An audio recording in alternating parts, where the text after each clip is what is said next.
Revelation 4823. From the 25th of January 1950.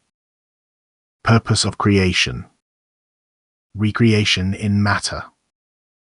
An exceedingly wise Creator was at work when the fallen spirit was in utmost remoteness from God and had cut off its own way back to Him by committing the gravest sin, by spurning His strength of love in arrogance and lust for power. God's infinite love thought of ways and means to lead this spiritual being, which had become sinful, back to Himself again, and His wisdom recognized a path for success, the path through the whole of creation, through forms which had to serve each other and thus fulfill the purpose set for them. Thus His love and wisdom formed outer shells for the fallen spiritual substance out of His strength, which were intended to stimulate it into serviceable activity, and these works of creation were intended to bring about a gradual upward development by enabling the spiritual substance to serve in them in a state of compulsion, so to speak, and thereby reducing the distance from God more and more. These forms, thus divine works of creation, are so versatile that they can shelter all immature spiritual substances. Thus through their natural growth and decay they can also receive the most diverse spiritual entities and release them again until these entities have reached a certain degree of maturity. The divine Creator saw all possibilities of a maturing process, and that is why creation is so versatile and includes works of creation in all degrees of maturity. Yet it is only apparent to Him what success the spiritual being can achieve. He alone knows about the many stages it has to go through until it reaches the stage of free will as a human being.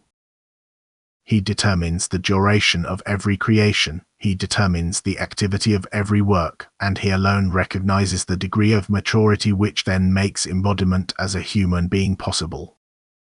But He also saw the negative successes. He saw the spiritual being, which was already almost close to Him, sink back into the abyss again because it had free will at its disposal, which God respects but which the being abuses again. His creations testify to unsurpassable wisdom, thus there are paths of development to be taken which could guarantee certain success, yet He leaves the human being complete freedom. He does not force him to acknowledge Him and subordinate himself to Him, just as He, however, does not completely abandon the being to his adversary either, but constantly endeavors to help it up so that it will become blissfully happy. God's infinite love and unsurpassable wisdom certainly recognizes and creates all possibilities for the spiritual being's perfection, yet free will is decisive as to whether the ascent development in the stage as a human being proceeds or the spiritual being remains in resistance and sinks into the abyss again and has to start the course of development anew. The re-emergence into solid matter only takes place when a period of creation has found its conclusion, when therefore all creations release the spiritual, when they are dissolved for this purpose by God's will, which means destruction of that work of creation where the ascent development has begun. God's wisdom and love lets new creations arise again, which are again suitable through their assigned purpose to help the spiritual bound in them to higher development.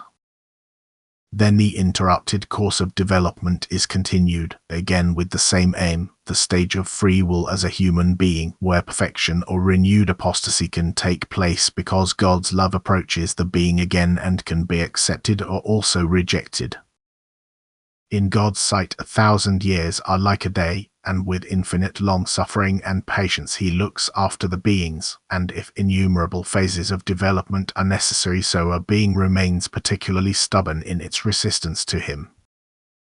Again and again He gives it new opportunities until it has finally reached its aim, until it has found its way back to the one from whom it once took its origin. Amen.